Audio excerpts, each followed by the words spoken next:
नमस्ते दोस्तों, स्वागत है आपका परीक्षा स्टडी 24 यूट्यूब चैनल पर। दोस्तों, आज हम आपको डीएलएड प्रथम सेमेस्टर के विषय कंप्यूटर को कराएंगे। यदि आप चैनल पर नए हैं तो चैनल को सब्सक्राइब कर लें और घंटी वाले बटन को भी दबा लें, जिससे नेक्स्ट आने वाली वीडियो की नोटिफिकेशन आपको मिल सके। और यदि आप अच्छे अंक प्राप्त करना चाहते हैं डीएलएड प्रथम सेमेस्टर में, हमारा तरीका पढ़ाने का अगर पसंद आता है तो आप वीडियो को शेयर करें। हमारी कोशिश यह रहती है कि आप जो हम वीडियो में करा रहे हैं उसे आप वीडियो को देखते देखते आपको याद हो जाए। और हम टारगेट लेके चलते हैं 95% का, और उसके लिए हमें कैसे पढ़ाना है ये हम पहले ही प्लानिंग कर चुके हैं। यानी आपको सिलेबस कंप्लीट करना है, वो भी पॉइंट टू पॉइंट। हम लगभग 10 से 12 वीडियो में प्रत्येक सब्जेक्ट को कंप्लीट करा रहे हैं। यानी उस सब्जेक्ट का सिलेबस कंप्लीट करा रहे हैं पॉइंट टू पॉइंट। और आपको पॉइंट टू पॉइंट ही लिखना है, तभी अच्छे अंक ला सकते हो। और दूसरा तरीका ये है, पहले सिलेबस कंप्लीट करिए और पुराने कम से कम 5 साल के पेपर हल कीजिए। जब पेपर हल करोगे तो उससे आपको आइडिया रहेगा कि किस प्रकार से प्रश्न पूछे जा रहे हैं और आपको अपनी उत्तर पुस्तिका में किस प्रकार प्रश्न लिखने हैं, वह भी हम बताते हैं। तो ये दो ही तरीके हैं। और जिन छात्रों को याद नहीं होता है तो उनसे हमारी यही सलाह है कि आप याद करें, थोड़ा याद करें। अगर ज़्यादा नहीं हो रहा है तो एक एक लाइन करके याद करें और उसे लिखें, क्योंकि जब आप स्वयं लिखेंगे तो उससे दो फायदे हैं। एक तो आपको अपने पेपर में 2 घंटे में 40 प्रश्न करने हैं, तो उसका अभ्यास हो जाएगा। तो जब पेपर में आप बैठेंगे तो आपको कोई दिक्कत नहीं आने वाली। और दूसरा, जब आप लिख के याद करोगे तो वो क्या होगा, आपके दिमाग में स्थायी हो जाएगा। यही एक तरीका है। देखते हैं दोस्तों, कंप्यूटर समझते हैं और वीडियो को अंत तक जरूर देखें। कंप्यूटर आपके पेपर में और आपके सिलेबस में भी जो टॉपिक हैं वही हम करा रहे हैं। और आपके पेपर में ये पूछी भी गई है परिभाषा, सॉफ्टवेयर किसे कहते हैं। तो जो सॉफ्टवेयर यानी निर्देशों के समूह को, निर्देशों के समूह को क्या कहते हैं, निर्देशों के समूह को प्रोग्राम कहा जाता है। ठीक है। प्रोग्राम के समूह को, जो प्रोग्राम के समूह को सम्मिलित रूप में सॉफ्टवेयर कहा जाता है। तो प्रोग्रामों के समूह को सॉफ्टवेयर और निर्देशों के समूह को प्रोग्राम कहा जाता है। तो यहाँ से आपने दो डेफिनेशन देखी। प्रोग्राम किसे कहते हैं, निर्देशों के समूह को। सॉफ्टवेयर किसे कहते हैं, प्रोग्रामों के समूह को। नेक्स्ट देखते हैं दोस्तों, ये दोनों परिभाषाएं आपके पेपर में पूछी गई हैं। जब हम आपको पेपर हल कराएंगे तो आपको लगेगा कि हाँ, सर ने जो सिलेबस कराया है वो सही कराया है। तो इसलिए आप बिना सोचे समझे जो हम करा रहे हैं सिलेबस, वो आप नोटबुक में नोट कर लें। देखते हैं दोस्तों, सॉफ्टवेयर सॉफ्टवेयर मुख्यतः निम्न, यानी जो सॉफ्टवेयर है मुख्यतः कितने भागों में विभाजित किया गया है, ये प्रश्न आपके पेपर में पूछा गया है। तो सॉफ्टवेयर मुख्यतः 2 भागों में, यानी बांटा तो और भी है, यानी जो आपके सॉफ्टवेयर हैं वो और भी हैं, लेकिन मुख्यतः जिनका काम अधिक होता है उन्हें हम मुख्यतः में लेते हैं, जो प्रमुख हैं। तो इसलिए अगर आपके एग्जाम में आता है कि सॉफ्टवेयर कितने प्रकार के होते हैं या फिर सॉफ्टवेयर को कितने भागों में बांटा गया है, तो आप लिख सकते हैं एक तो सिस्टम सॉफ्टवेयर, एक एप्लीकेशन सॉफ्टवेयर। तो लिख देंगे 2। जब आप मुख्यतः शब्द लिखते हैं तो वहाँ पर क्या होगा, आपका प्रश्न सही हो जाएगा।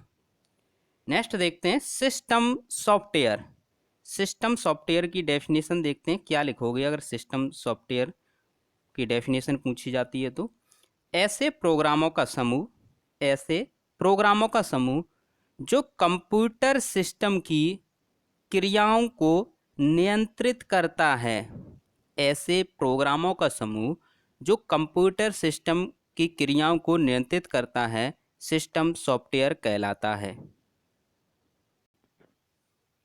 देखते हैं दोस्तों, सिस्टम सॉफ्टवेयर। सिस्टम सॉफ्टवेयर को समझते हैं। ऐसे प्रोग्रामों का समूह जो कंप्यूटर सिस्टम की क्रियाओं को नियंत्रित करता है उसे सिस्टम सॉफ्टवेयर कहते हैं। सिस्टम सॉफ्टवेयर के कार्य क्या कार्य हैं? कंप्यूटर में अन्य सभी सॉफ्टवेयरों को प्रोसेस करना, प्रिंटर, डिस्क, टैब, मॉनिटर आदि में परस्पर संवाद स्थापित करना, अन्य उपयोगी सॉफ्टवेयरों का विकास करना, मेमोरी, सीपीयू आदि का संचालन करना। तो इस प्रकार ये सिस्टम सॉफ्टवेयर के कार्य थे। हम आपको इसमें से जो शॉर्ट किस तरीके से आपको पेपर में लिखना है, जितना हम आपको पढ़ा रहे हैं उतना आप अपने नोट्स बनाएं, क्योंकि इसमें एक्स्ट्रा चीज़ें जो दी हैं वह हम आपको नहीं बता रहे, क्योंकि कंप्यूटर में क्या है, कंप्यूटर की लैंग्वेज हार्ड होती है। तो हमारी कोशिश ये है कि आपको पॉइंट टू पॉइंट पढ़ा दिया जाए, जिससे आप अपने दिमाग में रख सकें और उसे पेपर में लिख सकें। नेक्स्ट देखते हैं application software. Application software application software उन प्रोग्रामों को कहा जाता है जो कंप्यूटर से विशेष कार्यों को संपन्न कराते हैं तथा हमारा वास्तविक कार्य कराने के लिए लिखे जाते हैं। जैसे कार्यालय के कर्मचारियों की वेतन गणना करना, तो ये भी एक एप्लीकेशन होता है। तो इस प्रकार आप जब एप्लीकेशन सॉफ्टवेयर की डेफिनेशन आएगी तो आप ये लिखेंगे। नेक्स्ट देखते हैं इसके कार्य। एप्लीकेशन सॉफ्टवेयर के कार्य व्यापारिक कार्यों के लिए, शैक्षिक कार्यों के लिए, ग्राफिक्स कार्यों के लिए, डाटा प्रोसेसिंग के लिए, पत्र लेखन के लिए, सूचना एवं संचार के लिए। तो इस प्रकार आपने सिस्टम सॉफ्टवेयर और एप्लीकेशन सॉफ्टवेयर देखे। सॉफ्टवेयर की विशेषताएं, यहाँ पर सॉफ्टवेयर की विशेषताएं हैं, देखते हैं दोस्तों। सॉफ्टवेयर कंप्यूटर में विभिन्न गतिविधियों को एक साथ क्रियान्वित या प्रोसेस होने की अनुमति प्रदान करते हैं। विभिन्न प्रोग्राम समान हार्डवेयर का प्रोग्राम करते हैं। एक सॉफ्टवेयर बहुत से मॉडल से मिलकर बनता है जो अपना अपना कार्य करते हुए परस्पर जुड़े रहते हैं। तो इनमें से जो सरल पॉइंट आपको लगें वो आप लिख सकते हैं। कुछ सॉफ्टवेयर विभिन्न सिस्टम स्रोतों के उपयोग को रोटेट करते हैं। तो आप इनमें से जो पॉइंट आपको सरल लगे वो लिख सकते हैं, क्योंकि कंप्यूटर की जो भाषा होती है वो हार्ड होती है, आपको बार बार रिवाइज करके याद करना पड़ेगा। नेक्स्ट देखते हैं ऑपरेटिंग सिस्टम। ये सभी डेफिनेशनें आपके पेपर में पूछी गई हैं। तो जो ऑपरेटिंग सिस्टम है उसकी डेफिनेशन देखते हैं। ऑपरेटिंग सिस्टम एक ऐसा प्रोग्राम है जो कंप्यूटर को चलाता है और हमारे आदेशों तथा प्रोग्रामों का पालन करता है। तो ये क्या है? Operating system. ऑपरेटिंग सिस्टम के कार्य, उपयोग एवं लाभ तो देखते हैं दोस्तों। ऑपरेटिंग सिस्टम का मुख्य कार्य विभिन्न इनपुट आउटपुट डिवाइसों का प्रबंध और नियंत्रण करना होता है तथा विभिन्न फाइलों पर नियंत्रण रखना होता है। ऑपरेटिंग सिस्टम का क्या? जैसे फाइल प्रबंधन करना, मेमोरी प्रबंधन, प्रोसेसर प्रबंधन, इनपुट आउटपुट तथा सहायक यंत्रों का प्रबंधन, सुरक्षा प्रबंधन, सॉफ्टवेयर प्रबंधन, कंप्यूटर संसाधनों का समुचित उपयोग। तो इस प्रकार आपने ऑपरेटिंग सिस्टम के कार्य, उपयोग या लाभ जो भी आए तो आप लिख सकते हैं।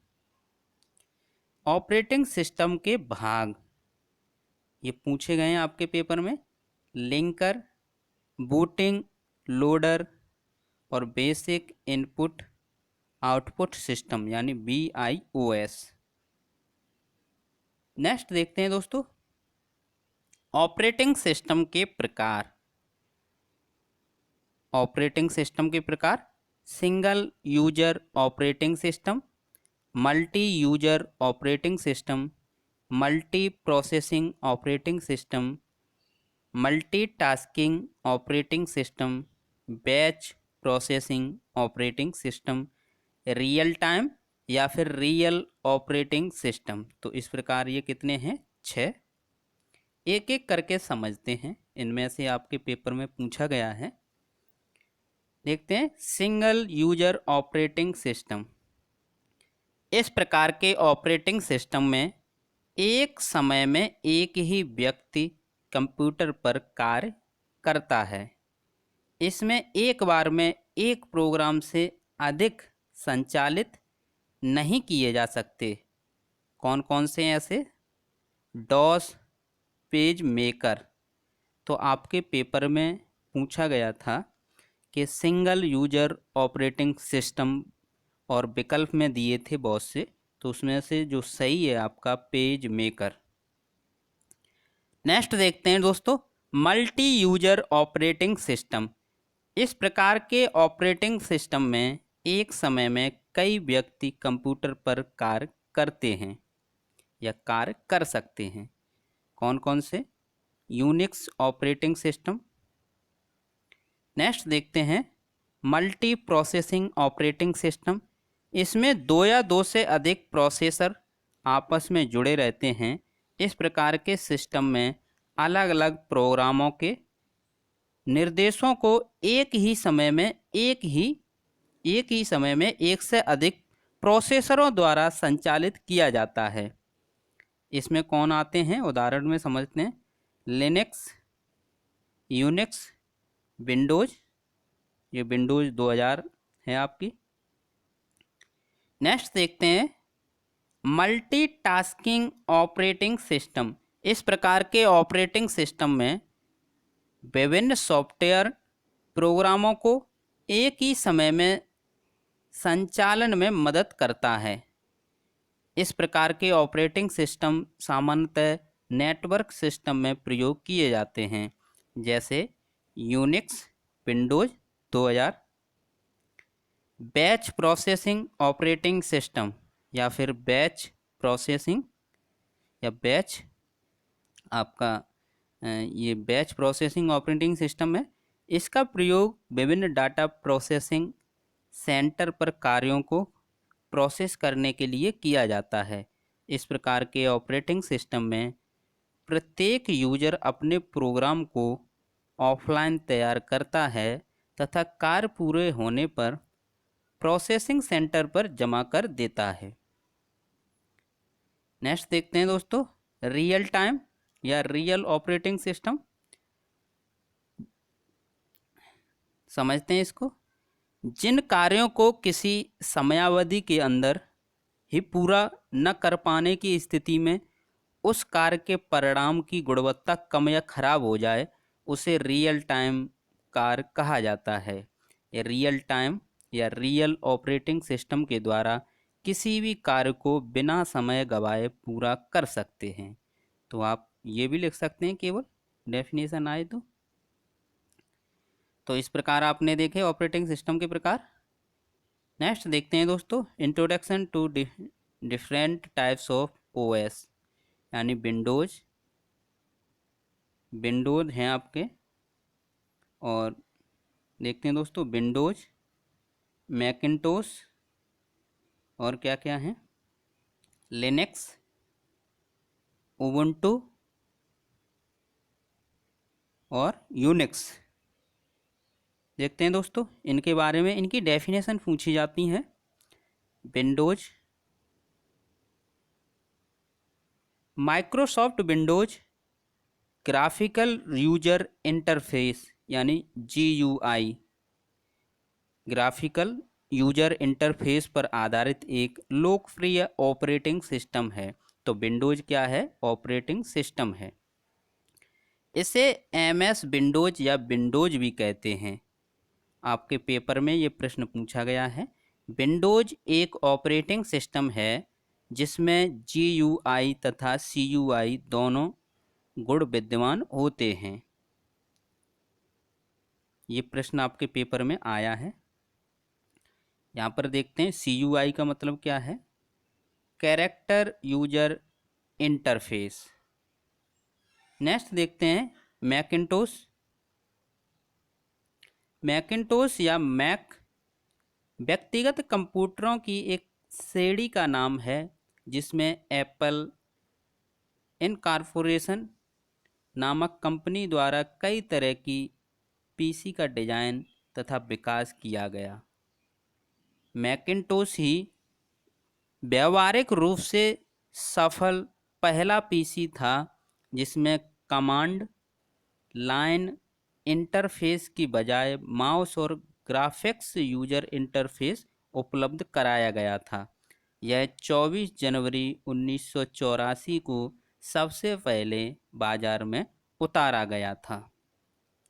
लिनक्स देखते हैं।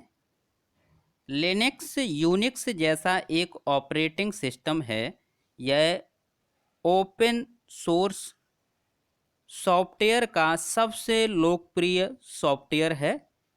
यूनिक्स का विकास 1960 के दशक में एटीटी की बेल प्रयोगशाला के द्वारा किया गया था। उबुंटू यह एक लिनक्स डिस्ट्रीब्यूशन है जो प्रथमतः 2004 के अक्टूबर में आया था। इसके कार्य का संचालन कैनोनिकल करती है जो इसी प्रकार के और प्रोग्राम बनाती है जैसे कुबुंटू इत्यादि। डोस देखते हैं। Disk operating system. डोस एक ऐसा सॉफ्टवेयर है जिसके नियंत्रण में कंप्यूटर ऑपरेट समझते हैं दोस्तों। डॉस डॉस की full form disk operating system है। डॉस एक ऐसा सॉफ्टवेयर है जिसके नियंत्रण में कंप्यूटर ऑपरेटर द्वारा दिए गए निर्देशों के अनुसार कार्य करता है। MS DOS, Microsoft DOS. MS DOS की जो फुल फॉर्म में क्या है? Microsoft DOS. इसके कार्य देखते हैं। डॉस के कीबोर्ड से निर्देश प्राप्त करके मॉनिटर पर प्रदर्शित करना, सीपीयू के संदेशों को प्रोसेस कर परिणाम निकालना, डिस्क में संग्रहित फाइलों की सूची प्राप्त करना, सीपीयू स्मृति तथा अन्य हार्डवेयर के संचालन को नियंत्रित करना। तो ये ऑपरेटिंग यानी डिस्क ऑपरेटिंग सिस्टम या डॉस के कार्य थे। यूनिक्स एक मल्टी यूजर सिस्टम है। यह बहुत बड़ा प्रोग्राम है जो न सिर्फ अधिक मुख्य स्मृति वाले कंप्यूटर में चलता है अपितु अधिक हार्ड डिस्क स्थान भी घेरता है। तो इस प्रकार आपने यूनिक्स को भी समझा। नेक्स्ट टॉपिक है आपका नेटवर्क। नेटवर्क की डेफिनेशन आपके पेपर में पूछी जाती है। तो नेटवर्क आपस में एक दूसरे से जुड़े कंप्यूटरों का समूह है। नेटवर्क क्या है? एक दूसरे से जुड़े कंप्यूटरों का समूह है जो एक दूसरे से संचार स्थापित करने तथा सूचनाओं को साझा करने में सक्षम होते हैं। तो इस प्रकार नेटवर्क की डेफिनेशन आप लिख सकते हैं। आपके पेपर में पूछा भी गया है। और नेटवर्क के प्रकार, ये आपके पेपर में पूछा गया है। नेटवर्क के प्रकार और इनकी जो फुल फॉर्म है वो भी पूछी जाती है। तो नेटवर्क के मुख्यतः, आप मुख्यतः शब्द जरूर लिखें। नेटवर्क के मुख्यतः 3 प्रकार हैं या 3 टाइप हैं। कौन कौन से हैं? Local area network, metropolitan area network यानी MAN, local area network LAN और वाइड एरिया नेटवर्क WAN। तो इस प्रकार ये 3 हैं आपके। एक एक करके समझते हैं एक एक करके। ऐसे नेटवर्कों के सभी कंप्यूटर एक सीमित क्षेत्र में स्थित होते हैं। यह क्षेत्र लगभग 1 किलोमीटर की सीमा में होता है। इस नेटवर्क का प्रसार सबसे कम होता है। तो ये भी क्वेश्चन आपके पेपर में पूछा गया है, किस नेटवर्क का प्रसार सबसे कम होता है? तो किसका? लोकल एरिया नेटवर्क यानी LAN का। लोकल एरिया नेटवर्क के द्वारा कोई संगठन अपने कंप्यूटरों, टर्मिनलों, कार्यस्थलों को एक दक्ष तथा मितव्ययी विधि से जोड़ सकता है। इसमें विद्यालय भवन में सूचनाओं का आदान प्रदान संभव होता है। तो ये लोकल क्षेत्र में यानी 1 किलोमीटर की रेंज में होता है। MAN इस प्रकार का नेटवर्क आकार में LAN लोकल एरिया नेटवर्क से बड़ा होता है और किसी बड़े शहर के समस्त क्षेत्रों को कवर करता है। यानी इस प्रकार के नेटवर्क का उपयोग बड़े बड़े शहरों के मध्य संप्रेषण व्यवस्था को स्थापित करना होता है। यानी ये बड़े बड़े शहरों में, वो 1 किलोमीटर की रेंज में यानी छोटे कस्बा या गांव तक। WAN ऐसा नेटवर्क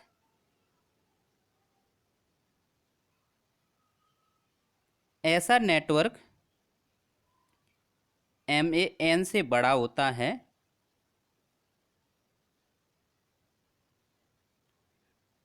ऐसा नेटवर्क MAN से बड़ा होता है। WAN से जुड़े हुए कंप्यूटर तथा उपकरण एक दूसरे से हजारों किलोमीटर की भौगोलिक दूरी पर स्थित हो सकते हैं।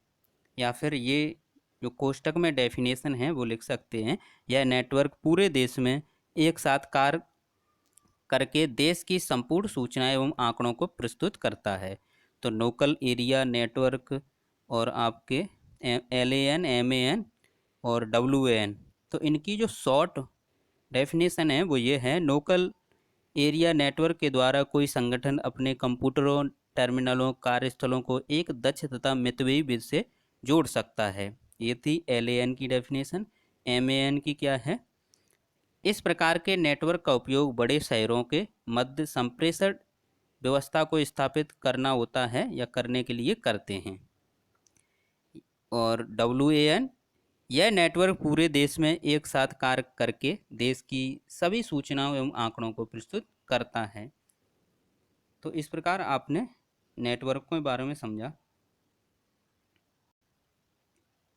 देखते हैं दोस्तों, ये प्रश्न आपके पेपर में पूछा गया है, 2 या 2 से अधिक कंप्यूटरों को एक नेटवर्क से जोड़ने की प्रक्रिया।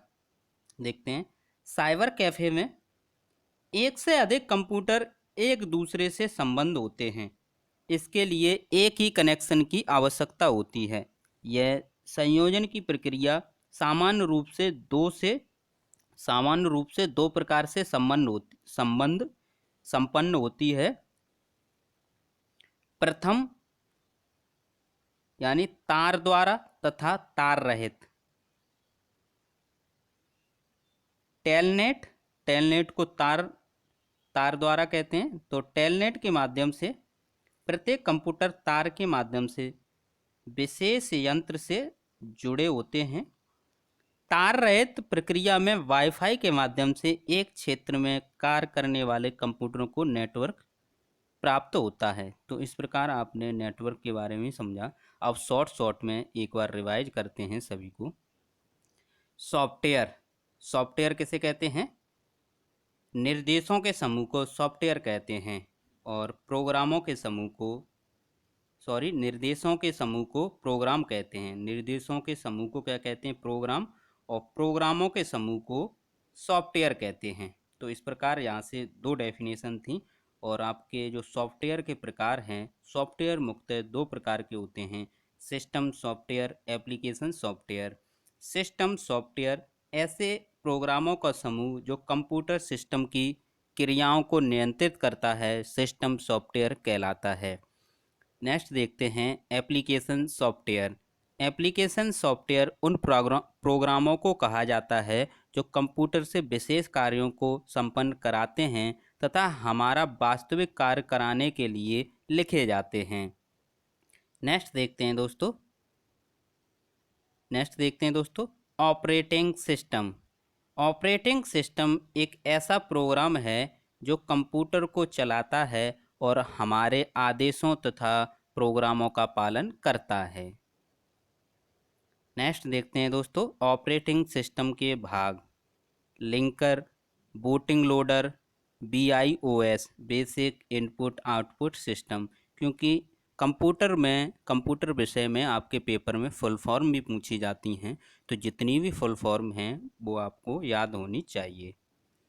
ऑपरेटिंग सिस्टम के प्रकार, single user operating system, multi user operating system, multi processing operating system, multi tasking operating system, batch processing operating system, real time या रियल ऑपरेटिंग सिस्टम। देखते हैं सिंगल यूजर ऑपरेटिंग सिस्टम। इस प्रकार के operating system में एक समय में एक ही व्यक्ति कंप्यूटर पर कार्य करता है। इसके अंतर्गत डॉस और पेज मेकर आते हैं। मल्टी यूजर ऑपरेटिंग सिस्टम, इस प्रकार के ऑपरेटिंग सिस्टम में एक समय में कई व्यक्ति कंप्यूटर पर कार्य करते हैं। यूनिक्स ऑपरेटिंग सिस्टम इसका उदाहरण है। नेक्स्ट देखते हैं मल्टी प्रोसेसिंग ऑपरेटिंग सिस्टम। इसमें दो या दो से अधिक प्रोसेसर आपस में जुड़े रहते हैं। इसके उदाहरण कौन कौन से हैं? लिनक्स, यूनिक्स और विंडो 2000। मल्टीटास्किंग ऑपरेटिंग सिस्टम, इस प्रकार के ऑपरेटिंग सिस्टम विभिन्न सॉफ्टवेयर प्रोग्रामों को एक ही समय में संचालन में मदद करता है। इसके उदाहरण हैं यूनिक्स और Windows 2000। Batch processing operating system, इसका उपयोग विभिन्न डाटा प्रोसेसिंग सेंटर पर कार्यों को प्रोसेस करने के लिए किया जाता है। रियल टाइम या रियल ऑपरेटिंग सिस्टम के द्वारा किसी भी कार्य को बिना समय गवाए पूरा कर सकते हैं। तो इस प्रकार आपको याद करना है शॉर्ट में। नेक्स्ट देखते हैं विंडोज। विंडोज विंडोज एक ऑपरेटिंग सिस्टम है जिसमें GUI तथा CUI दोनों गुण विद्यमान होते हैं। GUI की फुल फॉर्म है ग्राफिकल यूजर इंटरफेस और CUI को कैरेक्टर यूजर इंटरफेस कहते हैं। तो विंडोज की अगर डेफिनेशन आती है तो आप ये लिखें, विंडोज एक ऑपरेटिंग सिस्टम है जिसमें GUI तथा CUI दोनों विद्यमान होते हैं। मैकिन्टोश या मैक व्यक्तिगत कंप्यूटरों की एक श्रेणी का नाम है। लिनक्स यूनिक्स जैसा एक ऑपरेटिंग सिस्टम है। यह ओपन सोर्स सॉफ्टवेयर का सबसे लोकप्रिय सॉफ्टवेयर है। उबुंटू, यह एक लिनक्स डिस्ट्रीब्यूशन है जो प्राय प्रथम बार 2004 के अक्टूबर में आया था। डोस, डिस्क ऑपरेटिंग सिस्टम। डोस की फुल फॉर्म है डिस्क ऑपरेटिंग सिस्टम। डोस एक ऐसा सॉफ्टवेयर है जिसके नियंत्रण में कंप्यूटर ऑपरेटर द्वारा दिए गए निर्देशों के अनुसार कार्य करता है। यूनिक्स एक मल्टी यूजर सिस्टम है। यह बहुत बड़ा प्रोग्राम है जो न सिर्फ अधिक मुख्य स्मृति या मुख्य मेमोरी वाले कंप्यूटर में चलता है, अपितु अधिक हार्ड डिस्क स्थान भी घेरती है।